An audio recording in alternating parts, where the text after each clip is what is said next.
Boyce Watkins, and I have a really fascinating story to tell you about a company that you may have heard of called Coca Cola. Coca Cola is now worth, according to stock market analysis and the Dow Jones Industrial Average, this company's worth about $226 billion. Dollars. But I'm about to tell you a story about Coca Cola and how this company, this powerful, massive corporation, was started for just $2,300, actually purchased for $2,300, started for even less by a drug addict a little more than 100 years ago. So we're going to get started on the Black Financial Channel right now.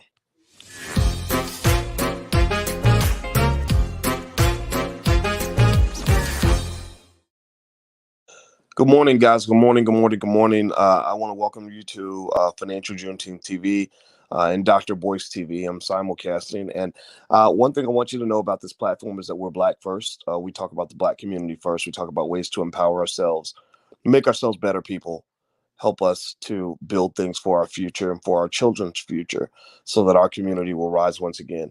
If you agree with this philosophy that Black people come first, put hashtag B1 in the chat.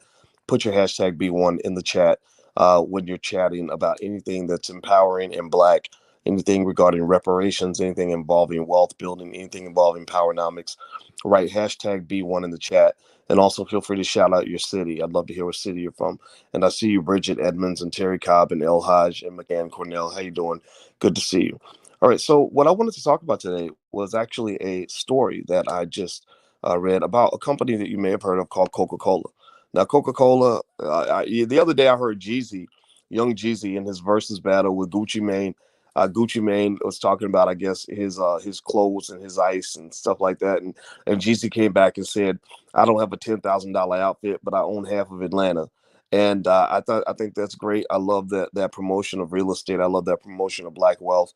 But one thing I will tell you is that mindset is very powerful. But I'll tell you who really might own half of Atlanta. It's the Coca Cola Corporation. Coca Cola employs thousands and thousands and thousands of people in Atlanta. It's a massive, massive company. It's one of the biggest economic players in the city. They even have a museum. They even have a museum in Atlanta. Has anybody ever seen the Coca Cola Museum? It's kind of fascinating.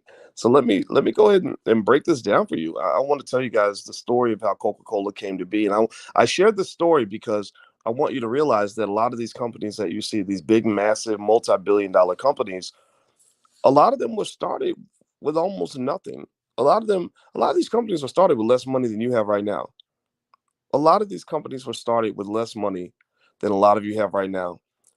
A lot of their founders had no idea how great and how extraordinary these companies were going to be.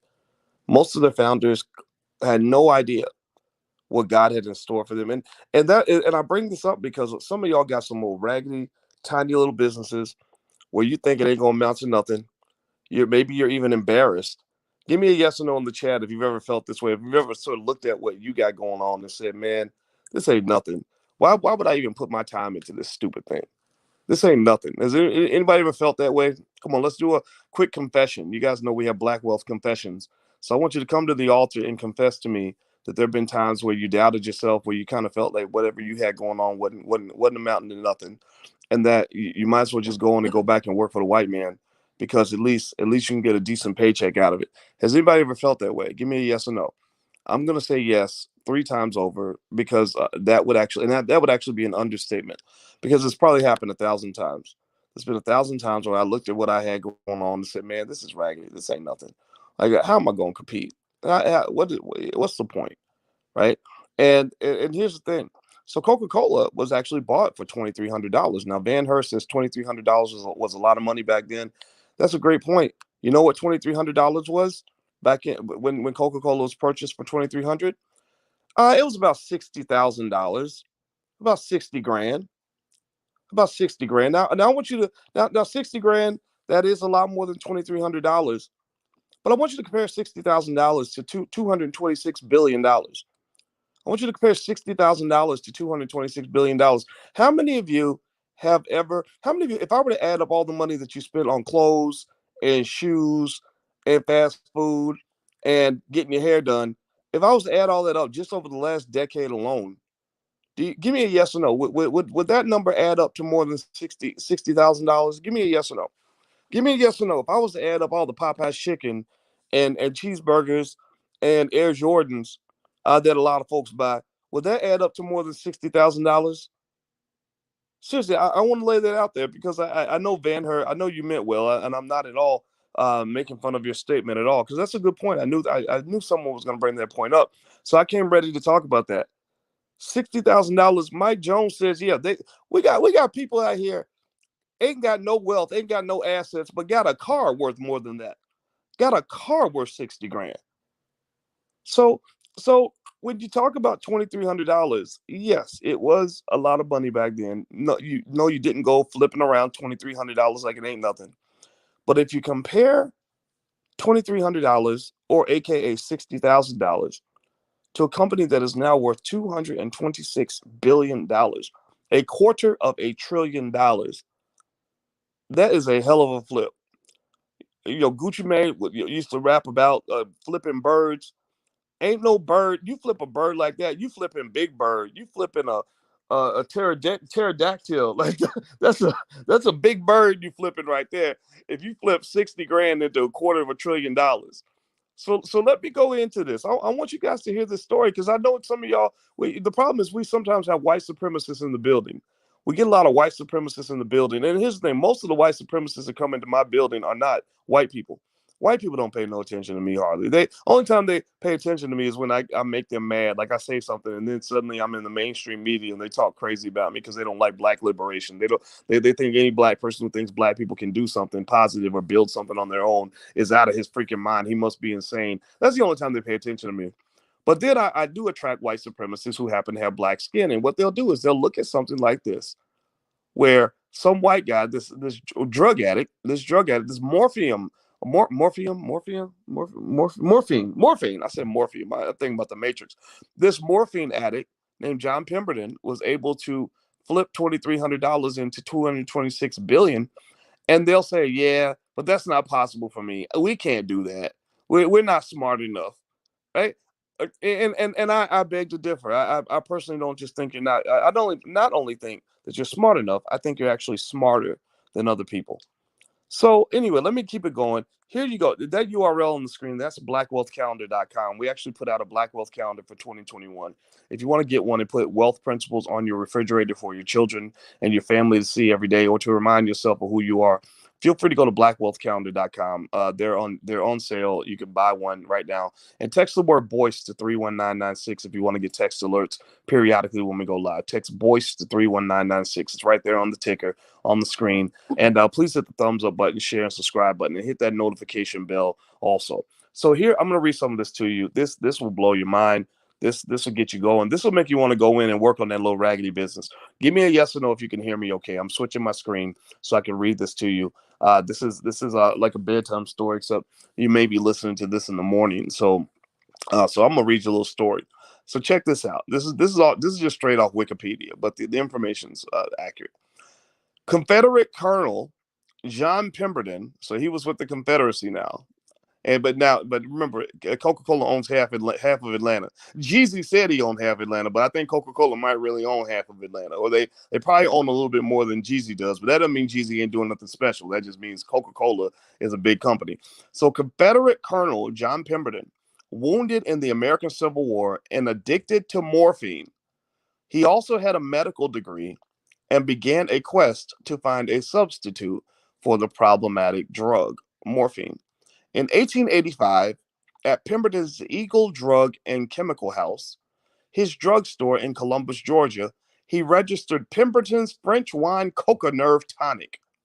Pemberton's tonic may have been inspired by the formidable success of Vin Mariana, a French Corsican cocoa wine, but his recipe additionally included African cola nut, the beverage's source of caffeine.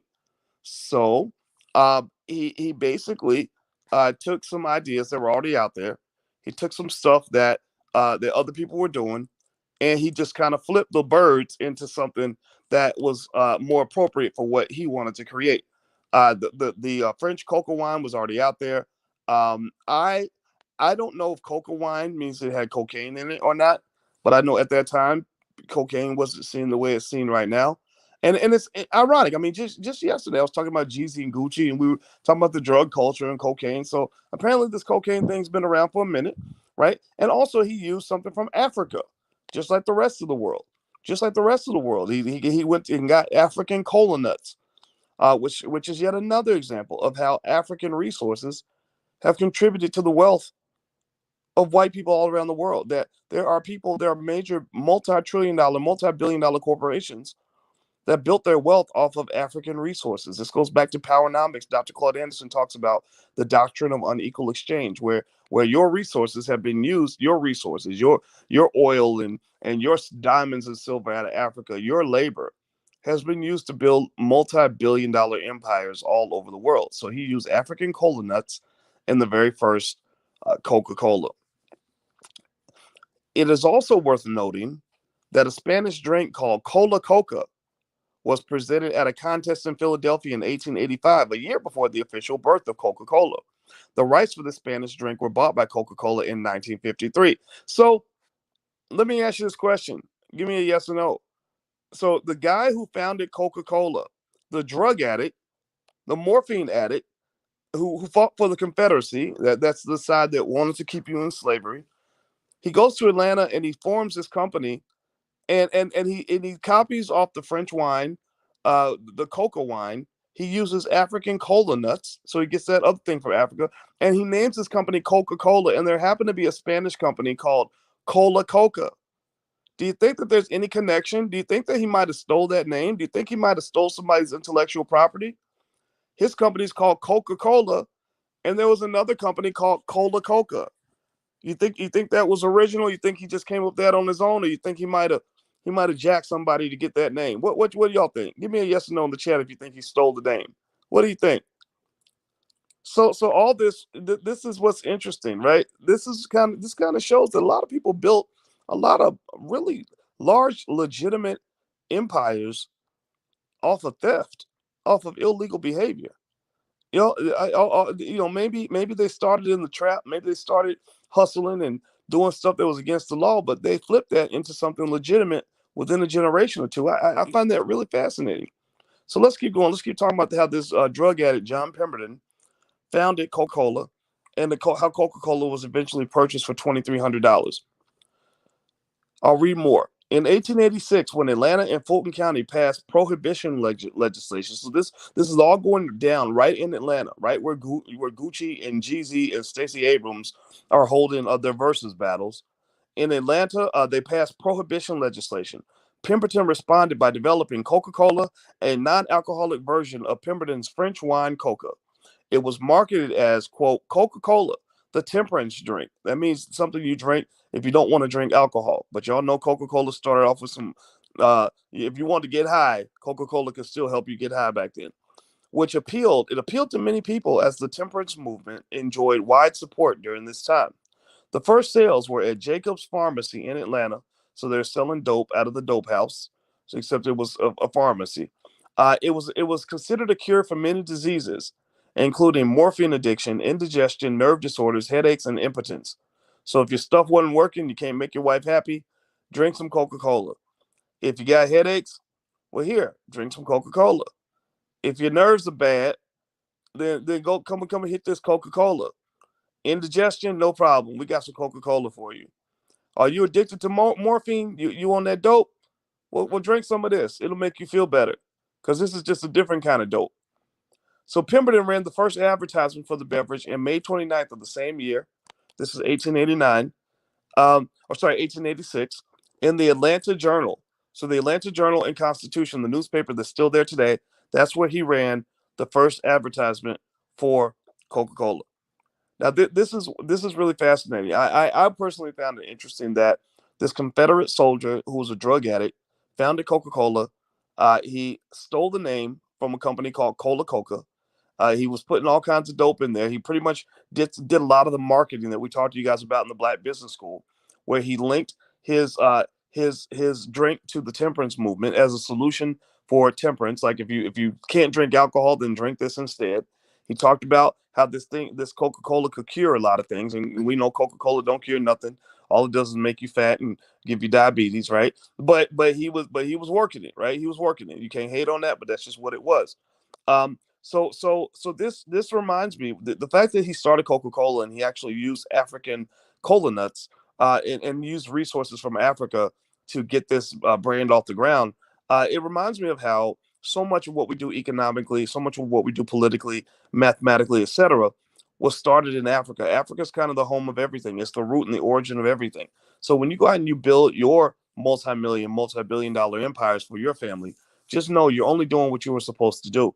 And if you want inspiration, actually, tonight we're showing our new film. Our new film is called Happy. Happy, HAPI. Happy goes back to ancient Africa and shows you how modern economic systems used throughout the world were started and developed in Egypt, in Kemet, in Kush, in ancient Africa. This film was shot all throughout the globe. It took 5 years to get this done. Taki Grant's the director, and you're going to love it. So if you want to join us tonight, go to blackmovienight.net. Bring your whole family. It's a great history lesson. Hit the thumbs up button. Please, please hit the thumbs up button, share and subscribe. Hit that notification bell if you're watching on YouTube. Make sure you do that. Or if you're on Facebook, hit the follow button so you can follow, because you guys know you don't get content like this anywhere else on the internet. We break things down for you, but I can do that. I have a PhD, so I'm good at these things. So let me keep reading to you. This is about how Coca Cola was started by a drug addict in the 19th century. By 1888, three versions of Coca Cola sold by three different businesses were on the market. A co-partnership had been formed on January 14th, 1888, between Pemberton and four Atlanta businessmen. So this is all going on in Atlanta.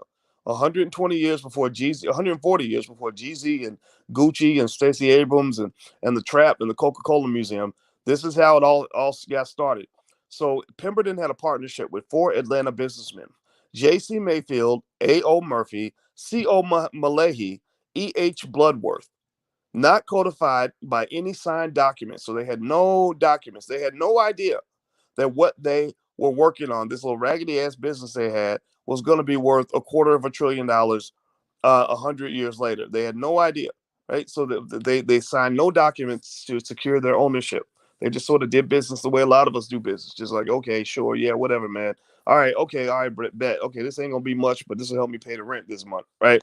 Not codified by any signed document, a verbal statement given by Asa Candler years later asserted under testimony that he had acquired a stake in Pemberton's company as early as 1887. Remember that name, Asa Candler. That's an important name. John Pemberton declared that the name Coca Cola belonged to his son Charlie. So John Pemberton, the drug addict Confederate soldier who started Coca Cola, declared that the name Coca Cola belonged to his son Charlie, but the other two manufacturers could continue to use the formula. So what he said, what Pemberton, the drug addict Confederate soldier who started Coca Cola, said is, "We own the name Coca Cola. Names matter." He said, "We own the name, and my son, I'm giving it to my son, but the other two manufacturers can use the formula. So you can keep making your Coca-Cola, you can slang your dope on your corner, but we own the name Coca-Cola." Why is that important? I'm gonna tell you why. Charlie Pemberton, the son of John Pemberton, the drug addict who started Coca-Cola, Charlie Pemberton's record of control over the Coca-Cola name was the underlying factor that allowed him to participate as a major shareholder in the March 1988 Coca-Cola Company incorporation filing made in his father's place. So in 1888, that is when Coca-Cola became incorporated. 1888, Coca-Cola, the massive $250 billion company that owns half of Atlanta, became incorporated in 1888. Charlie Pemberton, the son of John Pemberton, the drug addict who started the company, was able to get his foot in the transaction by saying that I own the name Coca-Cola. My father, or sorry, my father started all of this, so I'm in this game too. So let me keep going. In March '88, Coca-Cola Company Incorporation filing was made in his father's place. Charlie's exclusive control over the Coca-Cola name became a continual thorn in Asa Candler's side. So, Candler. Sorry, Asa Candler was a guy who basically said that he had acquired a stake in the company in 1887. So Asa Candler was not in the family. John Pemberton, the drug addict who started the company, and his son Charlie, they own the name, so they were part of the deal. Asa Candler also said, I bought a small stake in Coca-Cola. And I'm gonna tell you how much he bought his steak for, and it's gonna really make you mad when I tell you how much he paid for it. The deal was actually between Pemberton's son Charlie and Walker Candler and Company, with John Pemberton acting as a co-signer for his son. For $50 down and $500 in 30 days, Walker, Candler, and Company obtained a one-third interest in the Coca Cola company that Charlie held. Charlie is the son of John. I want to make sure you get this right. Charlie is the son of the drug addict who started Coca Cola. So Walker, Candler, and Company got a one-third interest in Coca Cola for $500. So I want you to stop and think about that for a moment. He was able to buy a third of Coca Cola for $500. After the April 14th deal on April 17th, 1888, one half of the Walker Dozier interest shares were acquired by Candler for an extra $750. So another $750 was put down. They said, hey, this little raggedy company you have, it's not worth much, but I'll give you a few $100 for it if you give me half of the company. Do you follow what I'm saying? Give me a yes or no if you're following this story. Okay, so here's more to it. Let me keep reading this to you. So we're talking about Coca-Cola, how it was founded by a drug addict who was a Confederate soldier. His son Charlie owned the name, but Asa Candler, who was a visionary, he was a visionary like a lot of you in here. He said, you know what? This little raggedy ass drink, people might actually like this. People seem to be excited about this product. I'm going to go ahead and get my foot in the door, and I'm going to put down some money so I can be an owner in this company. So check this out. In 1892, now this is just about 6 years after Coca-Cola was actually created, Candler set out to incorporate a second company, the Coca-Cola Company. When Candler had the earliest records of the Coca-Cola Company destroyed in 1910, the action was claimed to have been made during a move to new corporation offices around this time. After Candler had gained a better foothold on Coca-Cola in April 1888, so Asa Candler, he wasn't the originator of Coca-Cola. He wasn't in the Pemberton family. Charlie and his dad, John, were actually the original founders. But Asa is kind of wiggling his way into the process because he's the visionary of this. So Asa Candler had gained a better foothold on Coca-Cola in April 1888. He nevertheless was forced to sell the beverage he produced with the recipe he had under the names Yum Yum and Coke. So he did not own the name Coca-Cola. So but he did have the formula. So he was selling it under the names Yum Yum and Coke, Koke. This was while Charlie Pemberton was selling the elixir, although a cruder mixture, under the name Coca-Cola, all with his father's blessing. So you have two players right now. You got Asa Candler, who's a squirrel trying to get a nut. He's trying to break in the game. He's trying to get a piece of this, but he can't sell under the name Coca-Cola. He's selling a better drink, but a worse name, Yum Yum and Coke, Koke. Charlie Pemberton, whose recipe is not as good, was selling under the name Coca-Cola because his father said, my son owns the name of this company. After both names failed to catch on for Candler by the middle of 1888, the Atlanta pharmacist was quite anxious. He was quite anxious to basically adjust his position. That's what it says here. He actually wanted to make some changes. So check this out. Here's his opportunity. Here's his big opportunity. John Pemberton, the drug addict Confederate soldier who actually founded Coca-Cola, he died suddenly on August 16th, 1888. Asa Candler then quickly moved to swiftly attain full control of the Coca-Cola Corporation. So he was making moves. So in the middle of crisis, when everybody's sad because he's dead, he said, okay, this is my chance. You see, I told you guys 1,000 times, I've been breaking this down for y'all for a million years, that the word poor, what does the word poor stand for? POOR, that's an acronym. What does poor stand for? Somebody tell me what poor stands for in the Boyce Watkins space. Tell me what poor stands for. Yes, passing over opportunities repeatedly. Passing over opportunities repeatedly. So there was an opportunity here, and he wasn't passing over this opportunity. He said, okay, he died. Now I'm going to make my move. Not to say you profit from someone's death. I'm not advocating for this kind of behavior. I'm just talking about the fact that he saw this opportunity and he made his move to attain control of this company. Check this out. Charlie Pemberton, the son of John Pemberton. John Pemberton is a drug addict who started Coca-Cola, who created the original elixir. His son Charlie, whom John had given the name Coca-Cola to. So his son Charlie was sitting on a multi-billion-dollar asset for future generations, but he didn't know it. Charlie was an alcoholic, and he too was an opium addict. So Charlie, the son of John, he was also on that dope. So Charlie, an alcoholic and opium addict, unnerved Asa Candler more than anyone else. Candler is said to have quickly maneuvered to purchase the exclusive rights to the name Coca Cola from Pemberton's son Charlie immediately after he learned of Dr. Pemberton's death. One of several stories states that Candler approached Charlie's mother at John Pemberton's funeral and offered her $300 in cash for the title to the name. Charlie Pemberton, the son of John, Charlie Pemberton, the son of John who invented the Coca Cola formula, was found dead on June 23rd, 1894, unconscious with a stick of opium by his side. Sorry, he was found unconscious. 10 days later, he died at Atlanta's Grady Hospital at the age of 40. So he died as a drug addict. He was found unconscious with a stick of opium by his side. So he got caught slipping and sleeping. Like a lot of our people in our community, how many of our people out here are so just getting high on that dope? The dope it might not be opium, but it might be something else. The dope of white supremacy, the dope of complacency, the dope of Negro naysayerism, the dope of laziness, the dope of a lack of focus, the dope of entertainment, where you paying more attention to entertainers and you paying attention to the future of your family. So he was on that dope. Asa was alert. Asa was awake. Asa wasn't going to be poor because he didn't pass over opportunities repeatedly. He had what we talk about in the Black Business School as OPP. OPP stands for opportunity, patience, and perspective. Opportunity, patience, and perspective. He spotted the opportunity. He patiently waited to make a move. He patiently waited to blow, like Dr. Dre used to say in that song. He patiently waited to blow. Sorry, scratch that. It was 50 Cent. Ladies and gentlemen, welcome to the 50 Cent Show. I've been patiently waiting to blow, right? So he was patient.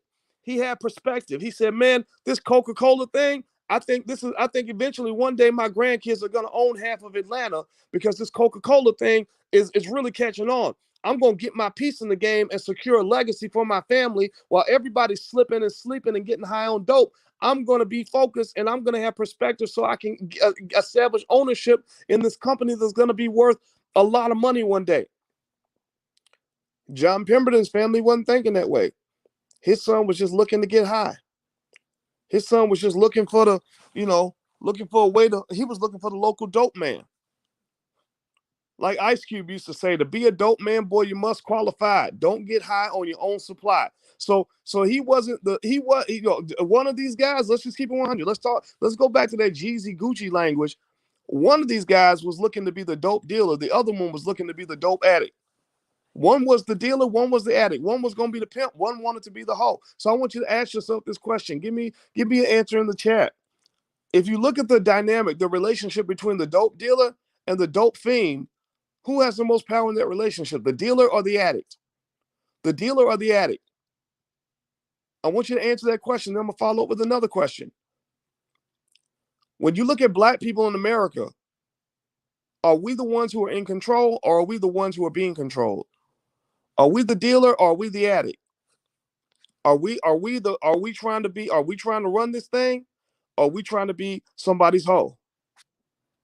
So Charlie Pemberton, the son of the founder of Coca Cola, the son of the man who created the elixir, John Pemberton, the drug addict who was a Confederate soldier who created Coca Cola, was found dead from an opium overdose.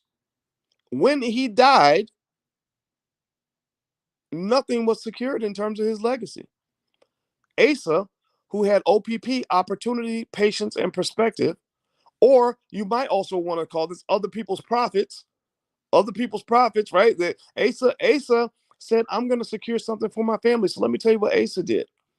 So Charlie Pemberton, he unnerved Asa Candler. I'm going to read more here. He unnerved Asa Candler more than anyone else. Candler is said to have quickly maneuvered to purchase the exclusive rights to the name Coca Cola from Pemberton's son Charlie immediately after he learned of Dr. Pemberton's death.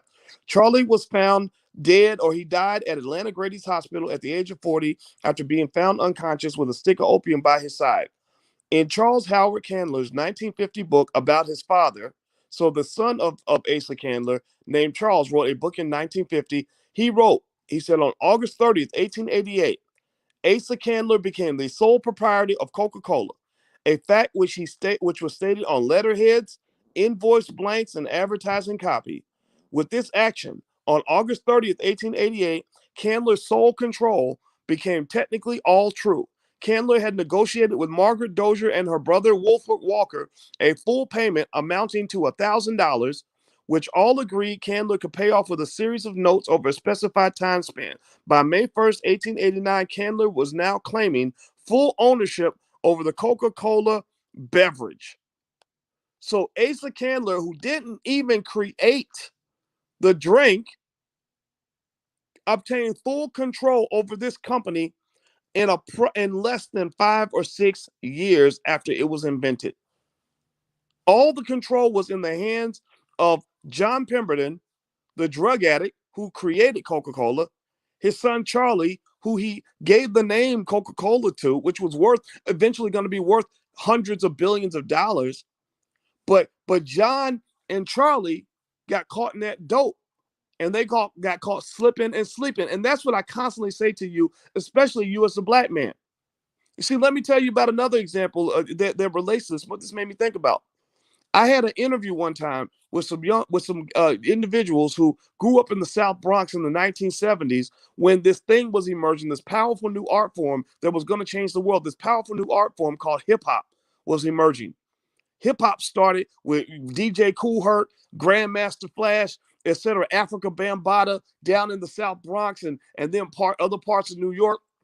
And hip hop was going to change the world. And I said to them, hip hop is now worth trillions of dollars. People have made trillions of dollars off this art form. I said, did y'all realize what you had? Were you thinking at all about the impact of what was being created and how much wealth was going to be passed around? And you know what they said? They said, nah, Dr. Boyce, man, we was just looking, we was just looking to have fun. We was just looking for the party. So I said, okay, I get it. So we spent so much time looking for the party that we weren't looking for the power. We were looking to get high. It's just a different kind of dope. That's all it is. If you always looking for the party, if you always looking for the fun, if you always looking for another joke, if you always looking for some entertainment to watch, then you're gonna get caught slipping and sleeping when the real movers and shakers, the real power brokers, are positioning themselves for extraordinary amounts of wealth.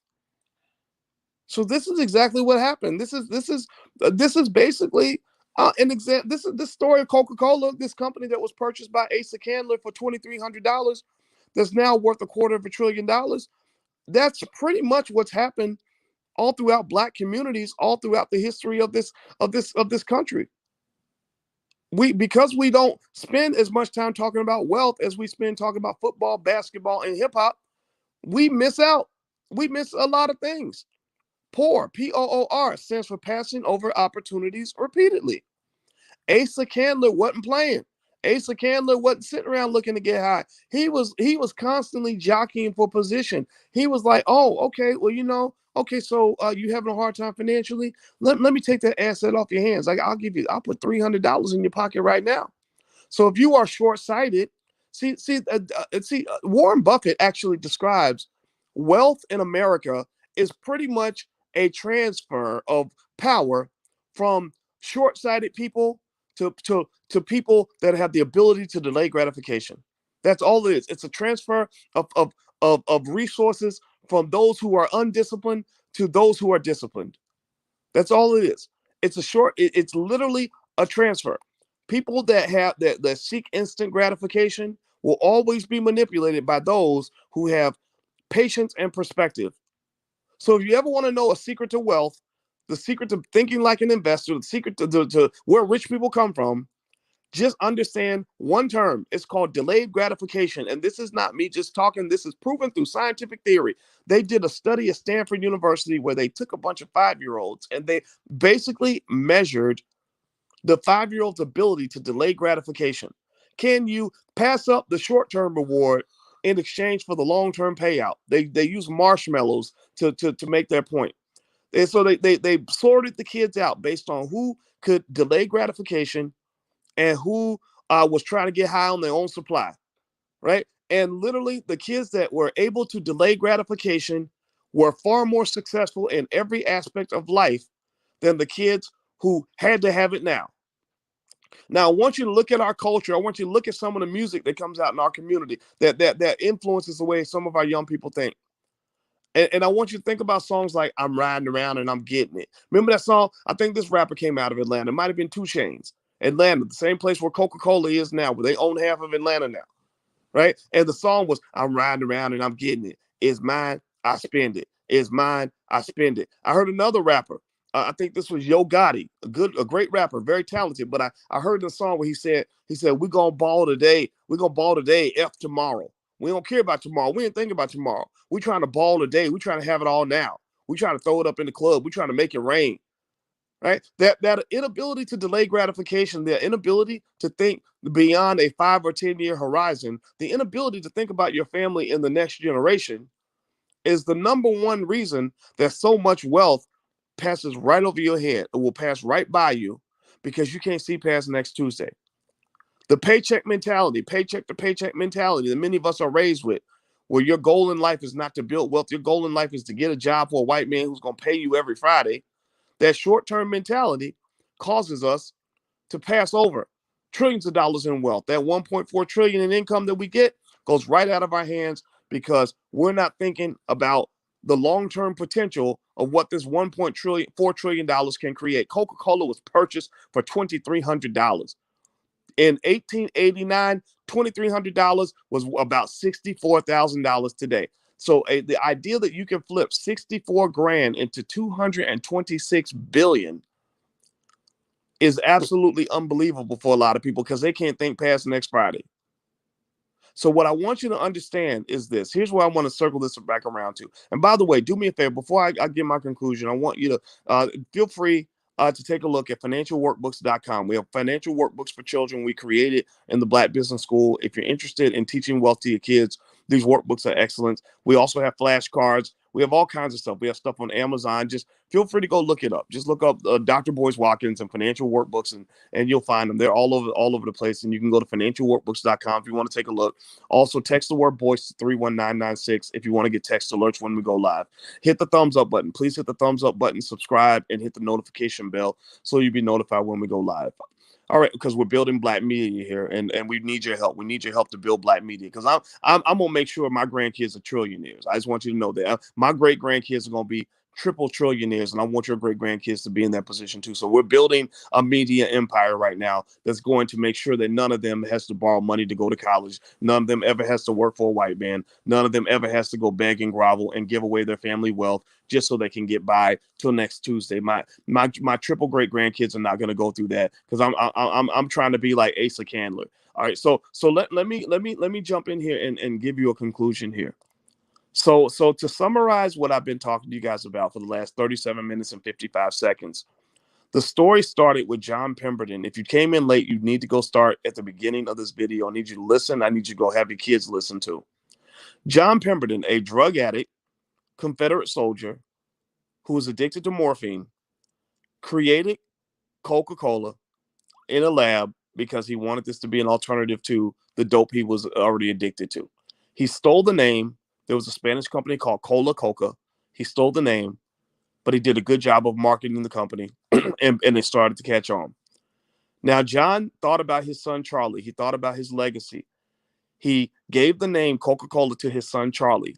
Unfortunately, Charlie, too, became a morphine addict. All the while, Asa Candler was consistently making moves to get bits and pieces of ownership of this company. He was offering a few $100s here, a few $100s there. He took advantage of the fact that the Candler family, not Candler family, Pemberton family, John Pemberton, that they had a dope problem. So when John's son Charlie died from a morphine overdose, Asa Candler made a move to obtain full rights to the Coca-Cola company. He sacrificed a lot of money, what was a lot of money back then. I'm sure he could have went out and bought him 100 Gucci belts. He could have went out and bought a whole lot of Popeye's chicken. He could have bought him a couple pairs of Air Jordans with that, or whatever the equivalent of Air Jordans was in 1889. He could have got all of that, but he didn't do that. He thought about his family's legacy, so he took his money and he bought full rights to the Coca-Cola company in about 1889 or 1890. As a result, of this $2,300 power move, he eventually became the full owner of Coca Cola, which was eventually incorporated. And now Coca Cola is worth $250 billion, and they own a big chunk of Atlanta. So right now, how does this relate to you? How does this relate to us as Black people? Well, it relates to us as Black people right now due to the fact that many of you are sitting on tiny little raggedy ass little businesses that you don't think are worth a nickel, that are going to be worth billions of dollars for your great grandchildren. Many of you are sitting right there under your nose. You have something right in front of you right now in the year 2020, the year 2021, that in the year 2100 is going to be worth something, an amount of money that you can't even fathom right now, because we don't have the vision to see what it is. Some of you have planted seeds right now that are going to grow into absolute sycamore trees. They're going to grow into something bigger and badder and bolder, the elephant in the room, something so massive that you can't even imagine or fathom what it's going to become. Some of you are in the early stages of what will become a multi-trillion-dollar empire. And what has to occur right now is you got to sort of understand the mistakes that were made in 1886 by John Pemberton and his son Charlie. What are some of the mistakes? Well, number one, if you're constantly high, there's a reason why I don't use drugs or drink alcohol. I've never used drugs or drank alcohol my whole life. I'm not putting me down if you do any of those things, but I never did those things because I looked around, I saw Black men, even some of whom in my own family, who spent so much time being high that they weren't alert to their environment, so they were missing opportunities. They were being exploited. Drugs and alcohol, like Malcolm X said, the white man will sell you the liquor bottle and then he'll lock you up for being drunk. When you out here on that dope, it makes you very vulnerable. Well, Charlie Pemberton, the son of John, who owned the Coca Cola company, was too busy looking for morphine to even know the value of what he had. So he got taken advantage of Asa Candler, who was always fully alert and fully prepared to make an investment that would allow him to control a company that would eventually be worth $250 billion.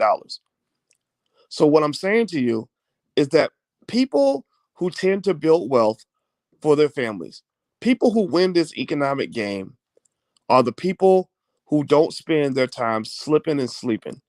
They don't spend their time locked up in the fog of buffoonery, sitting around watching TV all day, paying more attention to their favorite entertainer than they're paying attention to their own family's wealth and circumstances. They don't sit around just hanging out on social media, following big booty girls on Instagram, or gossiping about what some celebrity did with their life and not spending any time building their own. They don't get caught up in the dope. Social media is another form of morphine. Actually, that social media addiction is very real. A lot of our people are addicted to that. A lot of people are addicted to social media. So we spend time taking in social media the same way a drug addict takes in their drugs. And all the while, Mark Zuckerberg is out there making $10 million a day. He probably, did you guys know this? Pay attention now. Listen to this. Most social media experts do not allow their children to spend much time on social media. Did y'all know this? There's a whole Netflix documentary. What was that, babe? The Netflix documentary that we watched about social media addiction. Do you remember what it was called? Okay, Alicia, she's an expert on the subconscious mind. She's a full professor of social work and an expert in psychology. So I'll find the name of this documentary. But they talk about how social media addiction is causing people to pretty much waste their lives, right? So most social media experts, if you ask them, well, how much time do you let your kids spend on social media? They say, oh, no, I restrict the amount of time my kids spend on social media. Well, you know what that does? All that reminds me of is when Ice Cube made that song Dope Man. And he said, to be a dope man, boy, you must qualify. Don't get high off your own supply. So basically, the dope man will sling dope to you all day long, but he doesn't get high on his own supply because he's trying to stay alert so he can go get that money. If somebody's running a nightclub, he's gonna come out, he's gonna pretend to mingle with you for a minute. He's gonna sit with you and have a little glass of champagne that he's not even gonna barely sip it. And then but he wants you to drink up. He's gonna want you to buy extra bottles at the table, and then he's gonna go to the back and he's gonna be out in the back counting his money. He's not gonna be getting drunk at all, but he wants you to be as drunk as possible. So what I want you guys to understand is that In this world, there are sharks and there are fish. In this world, there are wolves and there are sheep. And now I'm not telling you to go be a wolf. A wolf has a negative connotation because that means that you're out exploiting people. I'm not telling you to go exploit people. But you definitely don't want to be a sheep. In fact, actually, I don't want you to go out and become a wolf. I would prefer, if you want my preference, maybe you could just be a sheep with a gun. Be the head sheep, and carry a gun so that when you see the wolves, you can blow the brains out. You can make sure that the wolves can't take what you got. So at the end of the day, I need you to understand that this whole wealth game is played in a way that is very strategic. It is built on your ability to see things other people cannot see. You have to know where opportunities lie, and you have to commit yourself to all of this. Because if you do not, then some of your little raggedy businesses, that these little tiny businesses you got that didn't make 20 cents last year, are going to grow into multi-billion-dollar companies, and your children are going to miss out on that because you don't see the opportunity that lies in front of you. One big example might be Antoine Walker. I went to college with a basketball player by the name of Antoine Walker. Antoine Walker was a star on the basketball team at the University of Kentucky when I was a graduate student there. We were having black student protests at that time. We could not get Antoine to help us with the protests, and a lot of people believed Antoine could not read because Antoine was so caught up in playing basketball that apparently nobody told him that when you get all that money in the NBA, if you're not careful, they're going these people are going to try to take everything you got. Well, Antoine, again, because he's caught up in that dope, the dope of sports. That's another type of dope they slang to every black neighborhood across America. He was caught up in the dope of sports. He thought that as long as I could dribble a basketball, I ain't got to worry about reading. I ain't got to worry about becoming financially literate. I ain't got to worry about being alert when it comes to my money because I'm good. I can chase the booty and the bling and get the fancy clothes and the fancy cars and have all the women and everything else, right? That's what they teach black men. That's what they put into our head. Well, guess what? Antoine Walker played many years in the NBA. He was an extraordinary player. He made over $110 million, and he left that league with nothing. He left that league completely broke. And the people that got rich off of Antoine were his. I'm sure that his manager didn't walk away from that situation broke. I'm sure his accountant isn't broke. I'm sure his lawyers ain't broke. I'm sure whatever little white and Jewish people that were standing around him who went to Harvard, who didn't know how to dribble basketball, but they went to Harvard Business School. I'm sure that their families aren't broke. I'm sure their families are going to have millions of dollars, billions of dollars in the future. So the thing that you have to understand is that when Antoine let go of all that money, when he let go of that $110 million, he didn't give away $110 million. He gave away about $10 billion. Because if you invest $110 million consistently and intelligently, you can turn that into billions of dollars within a generation. So he didn't just lose his money; he lost his children's money. He lost his grandchildren's money. He lost his great grandchildren's money. He lost his great great grandchildren's money. He lost his great great great grandchildren's money. So there are children who will struggle financially in the year 2150 because their great great great grandfather, Antoine, had $110 million and he blew the bag. And the problem for many of our people is that y'all think that shit's funny. Y'all think that's entertainment. Y'all think that's hilarious. There's a whole BET show. I'm not playing. I'm not making this up. I'm not making this up.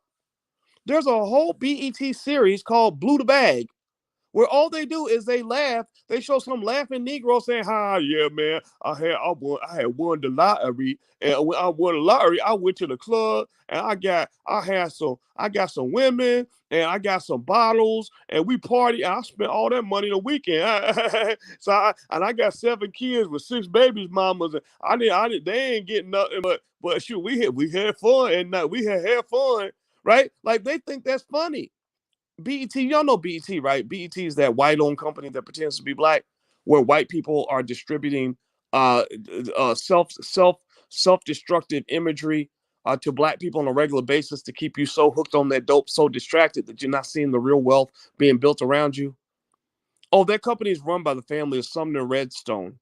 Sumner Redstone's family is not broke. Sumner Redstone's family, they're not waiting on a welfare check. They don't need a stimulus package. They don't need WIC to feed their children. Sumner Redstone's family probably makes about $10 million a day. I just want you to know that, right? But they own BET. So just so you know all the facts. While y'all over here laughing, about people that blew a bag, that blew their generational wealth, they don't consider that to be a laughing matter. They make sure that their children, when their children are 5, their children meet the financial planner so they can talk about strategic ways to protect the family wealth. I just want you to understand the difference in mentality between somebody who's going to laugh about how they blew the bag on strippers and weed and liquor versus somebody who makes sure that their 5-year-old understands the pillars of wealth, which is investing in the stock market, in real estate, and also starting a business. When they're teaching their children, they're teaching their children the family corporate bylaws when they're in the second grade. I just need you to kind of know the difference when their children are learning where the family assets are kept in the Swiss bank accounts. Your kids are going to fucking football camp. I just kind of need you to know the difference in culture. I need you to think about that a minute so that you'll understand when people ask you, where did the black wealth go? You'll be able to answer that question, or you can at least refer them to this video so that maybe we can train up a child a little bit and train them up a little bit and help them understand that this game is being played at a level where the wealth builders are vibrating on level 5 and you're vibrating on level 1, where all you're doing is paying attention to strippers and weed and hookers and bottles, and they're paying attention to 401ks and trust accounts and Swiss bank accounts and LLCs and entities and real estate holdings that they have all throughout the world. I just kind of need you to understand the difference in the mindset so you'll understand why you might be broke. Understand this, black people. It don't take no money at all for you to elevate your thinking. It costs you no money to listen to this conversation. All you had to pay was attention. You didn't have to pay any money, but you had to pay attention. Some of our people can't even do that. But let me tell you a little thing about wealth, and then I'm going to finish up and go get out of here. Those who are not paying attention are the ones who get exploited. Black people are known, if you look at the Nielsen studies where they study black people like rats in a lab so they can figure out how to get black people's money. These are real reports. Nielsen is a multi-billion-dollar company that makes its billions studying how people buy products so they can sell that information to corporations. They have full reports on black people. Sometimes they know more about you than you know about yourself. When they write these reports, one of the things that they say about black people is this. They say black people are always slipping and sleeping. Black people stay in a constant trance. They're in a hypnotic state. Black people watch more media than any group of people in America. They watch more television than anyone else. This is what they write in their reports for other white people to read. Black people use social media more than anybody else. Oh, black people, they'll spend money. They love to spend more than anybody else because their number one goal is to look cool. They enjoy being trendy more than anybody else. And then they take these reports and they use these reports to basically catch you the same way Asa Candler caught Charlie Pemberton slipping and sleeping, passed out next to a morphine stick, and said, let me go in and take this fool for his paper because he ain't paying attention. He's sitting on top of the Coca Cola Corporation, ownership of the name of a company that I believe is going to be worth an extraordinary amount of money.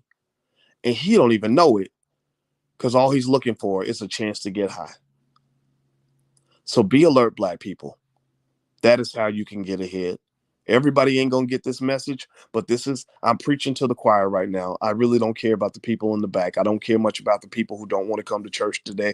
I'm talking to the people in the front that want to understand how this game works. And I'm not somebody just talking on the internet. I am a financial scientist. I have studied wealth for the last 30 years, and I can tell you with complete certainty that a big chunk of wealth building comes down to the basics of economic awareness, financial consciousness, being economically woke. And a lot of our people are asleep, and that's why they get exploited. Well, I'm going to go, guys. I put the URL blackfinancialsecurity.com. If you want to learn the secrets to Black financial security, feel free to go to blackfinancialsecurity.com. There's a training I have right there that's totally free. You can watch it right now if you want to. You can watch it with your family. You're going to love it. And I break down key elements to financial security that you can apply to your family that will make sure that your family has a legacy of wealth going forward for the next 5 generations. We're thinking big on this. We're thinking about the next 120, 130 years. We are talking about 100-year family wealth plans. We're doing things that are bigger than the booty and the bling. We're not just trying to teach you how to get a Mercedes and a fancy house. We're talking about how you can achieve economic freedom for your family for the next 100, 200 years. This is how legacies are established. This is how it's done. So do me a favor, please hit the thumbs up button, hit the share button, hit the subscribe button. Also, please hit the notification bell so you'll be notified when we go live. Also, if you want to join us for tonight's film, we're going to watch the film Happy, which is all about the roots of economic systems going all the way back to ancient Africa, directed by Taki Grant. I'm an executive producer. You can get your pass at blackmovienight.net. That's blackmovienight.net. So I'm going to get out of here, guys. I hope you guys appreciated the presentation.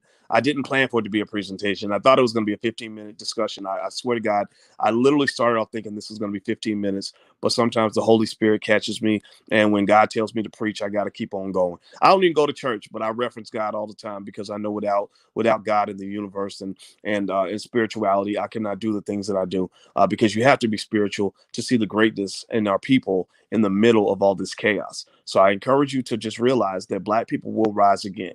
The Black man will rise again. The Black family will rise again. The Black community will rise again. The question is, how long is it going to take? And I encourage you, those who are listening, who are part of what I consider to be the talented 10th, to train your children to be the economic soldiers who will make our community great again. We will achieve that goal. I have no doubt. It's just going to happen after we're gone, but we got to plant the seeds so that we can win and we can make sure that we achieve everything that we're supposed to achieve and have everything we're supposed to have. Do it for the babies. Don't do it for yourself. Do it for your babies. I'll talk to you later. Love you. Have a great day. Thank you for listening. I'll talk to you later. Peace.